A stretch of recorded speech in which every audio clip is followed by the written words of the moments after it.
Mina, 25 ans, était en dernière année, brillante mais pauvre. Son père était mort quand elle était petite.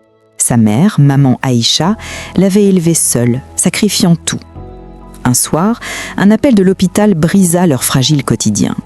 L'état de maman Aïcha s'était dégradé et elle avait besoin d'un traitement urgent coûtant 200 000 unités monétaires. Mina courut à l'hôpital, prit la main de sa mère et sentit le monde s'effondrer. Elle n'avait presque rien. Après un refus humiliant chez M. Corré, un prêteur sans scrupules, Mina erra et essaya d'acheter des médicaments. Sa carte fut refusée. Une voix calme derrière elle dit simplement « Ajoutez cela au mien, je paie ». L'homme qu'elle ne connaissait pas régla la note et avant de partir, lui tendit une carte en disant de contacter son assistant si besoin. De retour au chevet de sa mère, Mina appela en vain amis et cousins. Chaque refus creusait sa panique. Tard dans la nuit, un message d'un numéro inconnu arriva. « Nous nous sommes croisés à la pharmacie.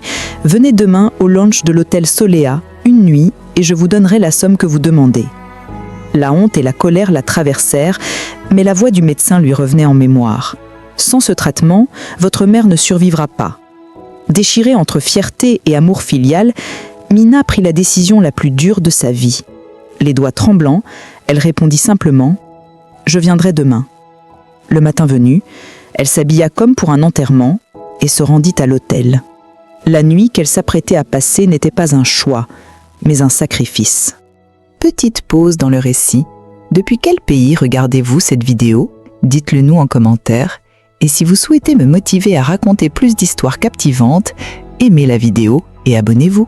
Allez, on reprend l'histoire. Mina entra dans le hall de l'hôtel Soléa, éblouie par le marbre blanc et les lustres dorés. Chaque pas résonnait dans sa poitrine comme un battement de peur. Un employé l'accueillit avec respect et la conduisit vers un salon privé. Là, assis sur un canapé de cuir, se trouvait l'homme de la pharmacie. Il s'appelait Idran Sayel, propriétaire d'une société d'investissement connue dans tout le pays. Son regard était froid, mais calme. Mina prit une profonde inspiration et parla d'une voix tremblante. « Je veux fixer des règles. Pas de violence, pas de photos, pas de drogue. Vous ferez le virement avant tout et après cette nuit, plus aucun contact. » Idran hocha la tête sans discuter. « D'accord. » Il sortit son téléphone, fit le transfert de 200 000 unités et lui tendit une feuille écrite à la main, confirmant qu'il n'y aurait aucune conséquence. Mina l'arrangea soigneusement, son seul bouclier. La nuit tomba. Mina se réfugia sous la douche, laissant l'eau chaude couler sur son corps tremblant. Quand elle sortit, Idran était là, immobile. Leurs regards se croisèrent et malgré sa peur, elle sentit quelque chose d'inexplicable, une douceur inattendue. Cette nuit-là, ce ne fut ni brutal ni froid. Idran fut calme, presque attentif. Mina, malgré la honte, sentit un étrange mélange de douleur et de paix. Au matin, elle se leva avant lui, remit sa robe et quitta la chambre sans un mot. Dans son sac, la preuve du virement et la lettre. Dans son cœur, un vide immense. De retour à l'hôpital, elle régla la facture. Sa mère fut prise en charge immédiatement. Le soulagement fut si fort qu'elle s'effondra en larmes. Pour la première fois depuis des jours, elle respira. Mais en serrant la main de maman Aïcha, elle sut qu'elle venait de vendre une part d'elle-même qu'elle ne retrouverait jamais. Les jours suivants, la santé de maman Aïcha s'améliora lentement. Les médecins étaient optimistes et Mina, épuisée, retrouva un peu de paix. Pourtant, la culpabilité la rongeait. Sa mère lui demanda un matin d'où venait l'argent. Mina mentit sans trembler. « Une ancienne camarade m'a prêté la somme. » Maman Aïcha sourit faiblement et murmura « Que Dieu la bénisse ». Mina baissa les yeux, étouffée par la honte. Elle savait qu'elle ne pourrait jamais lui dire la vérité. Pendant ce temps, dans un bureau dominant la ville de Kalinde, Idran Sayel n'arrivait pas à se concentrer. Il repensait sans cesse à cette jeune femme, à son regard, à sa voix. Ce n'était pas une fille facile, ni une joueuse. Elle avait accepté l'inacceptable par amour, pas par intérêt. Cette pensée le troubla profondément. Pour la première fois depuis longtemps, il ressentait un mélange étrange de respect et de remords. Il demanda à son ami et bras droit, Karim, de se renseigner discrètement sur elle. Quelques heures plus tard, le rapport tomba.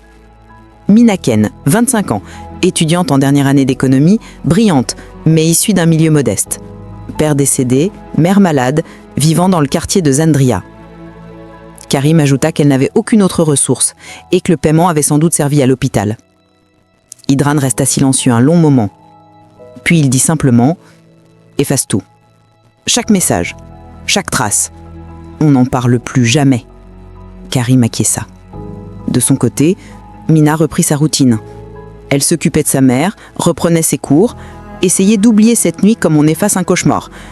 Mais le souvenir d'Idran revenait sans cesse. Elle se détestait pour cela. Pourtant, une part d'elle y pensait chaque soir. Un après-midi, alors qu'elle aidait une vieille dame à porter ses sacs au marché, celle-ci lui sourit avec reconnaissance.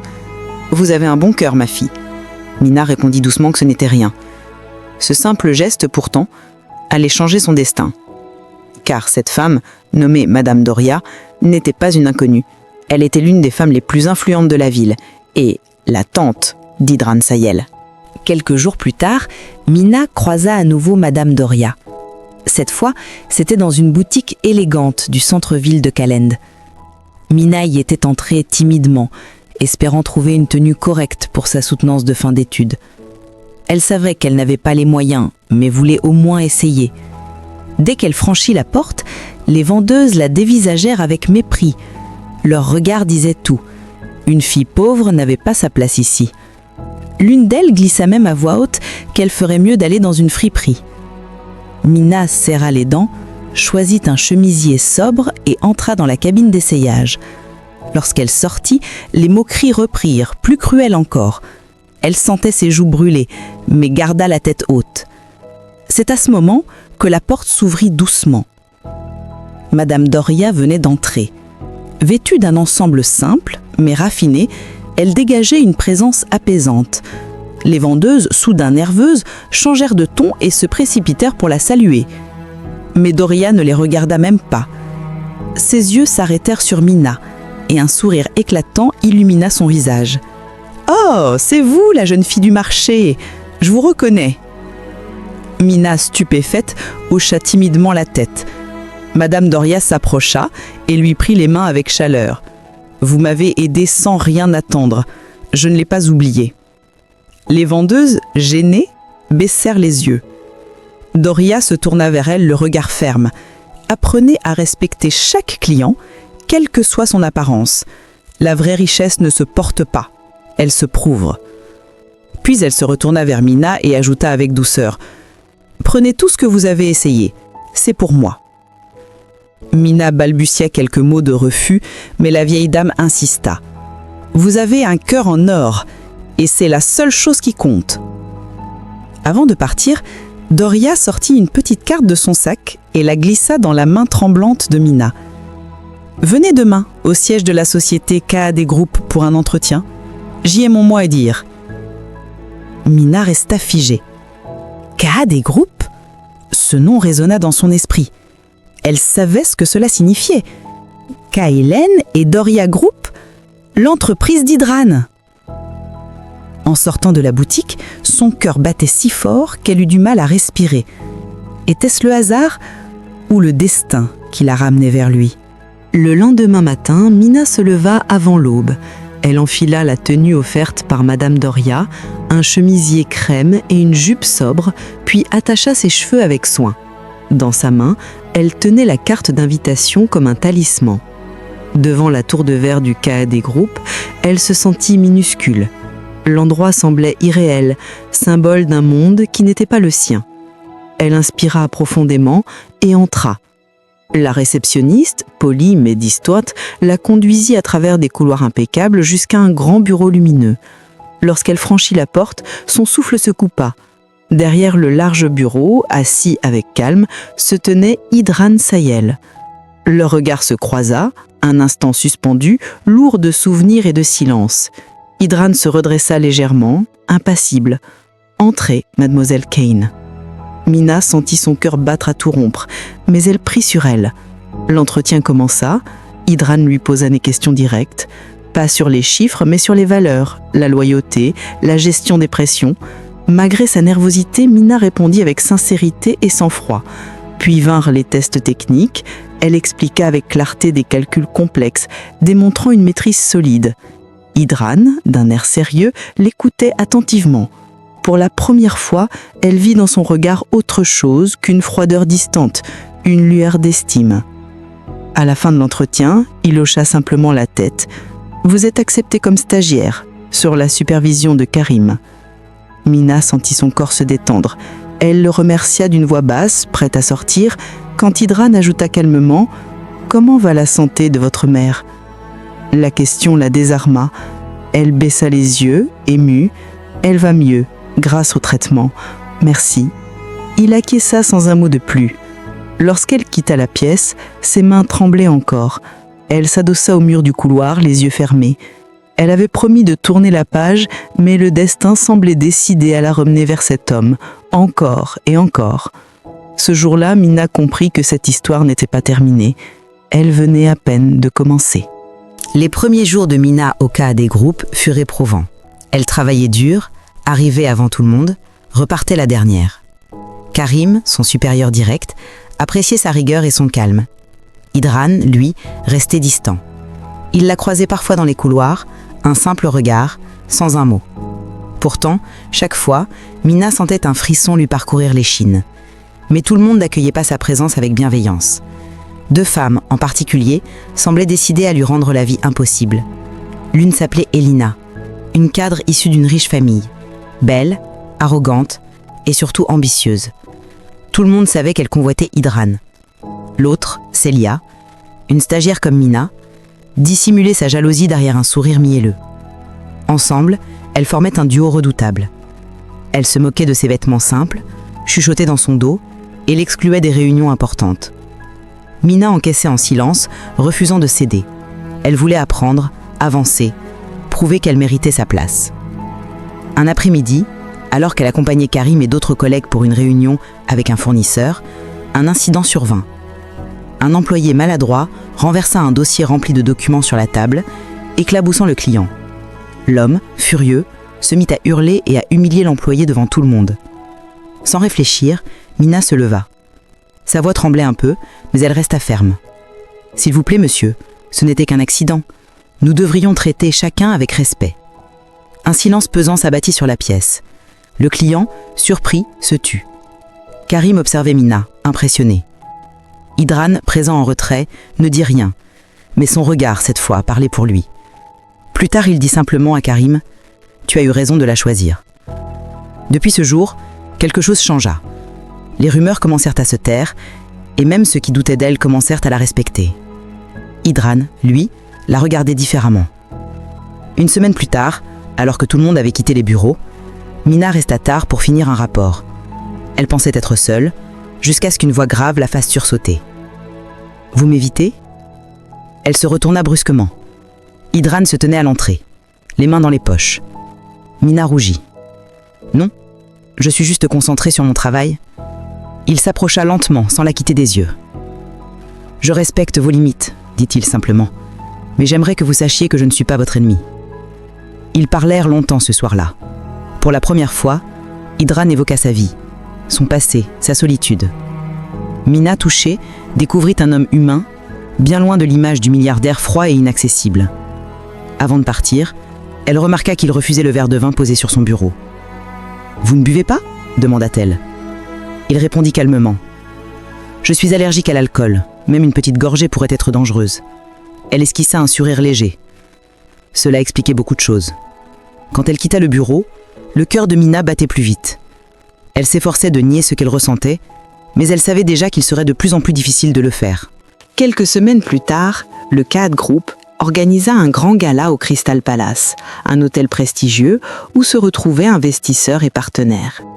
Les chandeliers illuminaient la salle, la musique douce flottait dans l'air et les conversations se mêlaient aux éclats de rire. Mina, vêtue d'une robe sobre, offerte par Madame Doria, se tenait en retrait.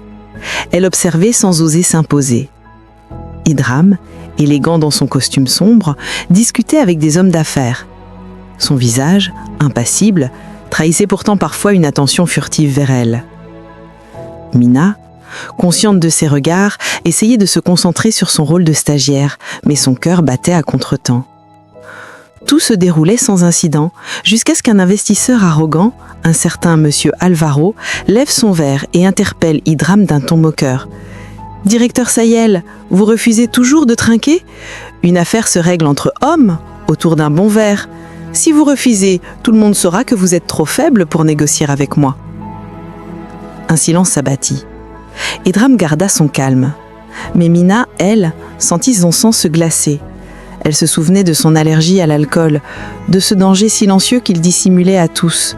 Son orgueil luttait contre la raison et elle savait qu'il accepterait peut-être par fierté. Alors, avant qu'il ne parle, Mina s'avança, sa voix claire brisa la tension. « Si le respect se mesure à la boisson, je peux le faire à sa place, mais à une condition, que l'accord soit équitable et signé dans la soirée. » La salle resta figée. L'homme éclata d'un rire gras. « Toi, très bien, voyons ce que tu vaux. » Mina saisit le verre, le leva avec assurance et but lentement sous les regards de tous. Puis, posant le verre avec calme, elle parla avec une lucidité désarmante, pointant les incohérences du contrat et exigeant des clauses justes. Quand elle eut fini, le silence régna. Alvaro, désarmé, signa le nouveau document sans un mot. Idram la regardait, immobile. Dans ses yeux brillait une fierté silencieuse, une admiration qu'il ne cherchait plus à cacher. Mina sentit ses joues s'enflammer. Elle venait de comprendre que ce soir-là, elle avait franchi une frontière invisible. Mais dans l'ombre, deux regards l'observaient avec haine. Elina et Célia, rongées par la jalousie, chuchotaient entre elles. L'une d'elles murmura d'une voix glacée. Elle croit peut-être qu'elle peut le séduire, mais elle regrettera d'avoir croisé notre chemin. Et à cet instant précis, sans le savoir, Mina venait de se faire deux ennemis prêts à tout pour la détruire. Depuis l'incident, l'atmosphère au cas des groupes avait changé. Mina était désormais respectée, parfois même admirée pour son courage. Elina et Célia gardaient le silence, humiliées et écartées des projets importants. Idram, sans jamais le dire ouvertement, semblait veiller sur elle. Pourtant, dans les étages supérieurs, une autre tempête se préparait. Le conseil d'administration murmurait. Certains, menés par l'oncle d'Idram, M. Beltrán, et son fils Léo, cherchaient à l'écarter du pouvoir. Ils le trouvaient trop jeune, trop éthique, pas assez manipulable. Un soir, alors que Mina travaillait tard dans la salle d'archives, elle surprit une conversation dans le couloir. Léo parlait au téléphone, nerveux. Ses mots résonnèrent comme une lame dans le silence. « Oui, le plan est prêt. Le complément de Madame Doria sera modifié demain. Une petite dose suffira. » Mina sentit son cœur s'arrêter. « Madame Doria ?» Elle faillit laisser tomber les dossiers qu'elle tenait. Sans réfléchir, elle prit son téléphone et courut prévenir Idram. Quelques minutes plus tard, il la rejoignit, le visage fermé. « Explique-moi tout, » dit-il calmement. Elle raconta chaque mot entendu. Idram pâlit. Doria était non seulement sa tante, mais aussi celle qui l'avait aidé à bâtir son empire. Ils se précipitèrent tous deux à la demeure familiale. En entrant, ils trouvèrent Madame Doria inconsciente, étendue près de son fauteuil. Idram la prit dans ses bras, paniquée, tandis que Mina appelait une ambulance d'une voix tremblante. Les médecins confirmèrent l'empoisonnement, mais grâce à leur intervention rapide, elle fut sauvée de justesse. Idram, furieux, convoqua son oncle et son cousin dès le lendemain. Mais Doria, encore faible, fut la plus maligne. Elle finit vouloir leur léguer ses biens, les attirant dans un piège. Léo, aveuglé par la cupidité, se trahit lui-même en avouant son crime à demi-mot. Tout était enregistré. La preuve livrée à la police, Léo fut arrêté et Beltrán déchu de ses fonctions. Doria, désormais hors de danger, transféra la majorité de ses parts à Idram, consolidant ainsi sa position à la tête du groupe. Ce soir-là, après le départ des enquêteurs, Idram resta seul dans son bureau. Mina entra timidement, déposant une tasse de thé devant lui. « Vous avez sauvé votre famille ?» murmura-t-elle. « Non, » répondit-il doucement. « C'est vous qui les avez sauvés. » Un long silence les enveloppa. Leurs regards se croisèrent, chargés d'une émotion qu'aucun d'eux n'osait nommer. Ce soir-là, Mina comprit que l'homme qu'elle craignait autrefois n'était plus seulement un patron, mais celui qui faisait battre son cœur. Les semaines passèrent, et la vie au cas des groupes retrouva son calme. Les rumeurs s'étaient tues, et la réputation de Mina avait pris un éclat nouveau. Ses collègues la respectaient, et même Karim, d'ordinaire réservé, lui confiait de plus en plus de responsabilités. Mais au fond d'elle, Mina savait que quelque chose avait changé. Idran n'était plus seulement son supérieur. Il était devenu ce lien invisible qui faisait vibrer son cœur à chaque regard échangé. Pourtant, la peur la retenait. Elle ne voulait pas que cette histoire née de la douleur devienne une dépendance. Elle se souvenait encore de cette première nuit, du poids du sacrifice, de la honte qu'elle portait seule. Alors quand Idran se montrait plus attentif, plus humain, elle se repliait. Un soir, une réception caritative fut organisée au nom du groupe. Mina en supervisait les préparatifs. La soirée s'annonçait parfaite, mais dans l'ombre, une dernière trahison se tramait. Elina et Léo, libérés sous caution, avaient préparé un coup bas. Ils accusaient Mina de détournement de fonds. Le scandale éclata en pleine cérémonie. Devant tous les invités, Elina l'accusait d'avoir volé une partie des dons. Les murmures s'élevèrent aussitôt. Les regards se tournèrent vers Mina, abasourdie. Idran se leva lentement, son visage fermé. « Assez !» dit-il d'une voix glaciale. Il fit signe à un technicien et un écran s'alluma derrière lui.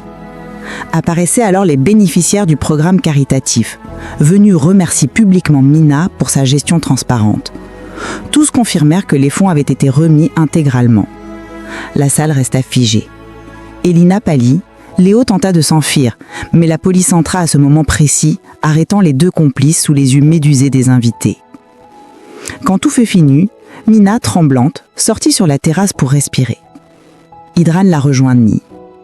Il tenait dans ses mains une vieille feuille pliée, celle du contrat qu'elle avait gardé jadis comme une preuve de survie. « Je l'ai gardée, dit-il doucement. Tes règles, je les ai respectées. Cela m'a coûté, mais jamais je ne t'ai trahi. Cette nuit, je la déteste, Mina. Mais je veux qu'elle ne soit plus notre honte, plutôt le point d'où tout a commencé. » Ces mots la transpercèrent. Idran s'approcha lentement, le regard sincère. « Donne-moi une chance de t'aimer sans secret, sans dette, sans peur. » Les larmes montèrent aux yeux de Mina. Tout ce qu'elle avait fui, tout ce qu'elle avait nié la rattrapait. Elle posa sa main sur sa poitrine, sentant ce cœur battre pour lui. Alors elle murmura simplement « oui ». Quelques mois plus tard, lors de la cérémonie de remise de diplôme, la vie boucla la boucle. Mina, vêtue d'une robe blanche, s'avança sur scène. Dans la salle, maman Aïcha et madame Doria souriaient, émues. Et soudain, Idran monta sur l'estrade. Devant tous, il s'agenouilla. « Mina, depuis ce jour à la pharmacie, tu as changé ma vie. Épouse-moi. » Les applaudissements éclatèrent. Mina, les larmes aux yeux, haussa la tête. « Oui. » Ce jour-là, leur histoire cessa d'être une douleur pour devenir une promesse, celle d'un amour né dans les ténèbres, mais forgé dans la lumière. Leçon de vie.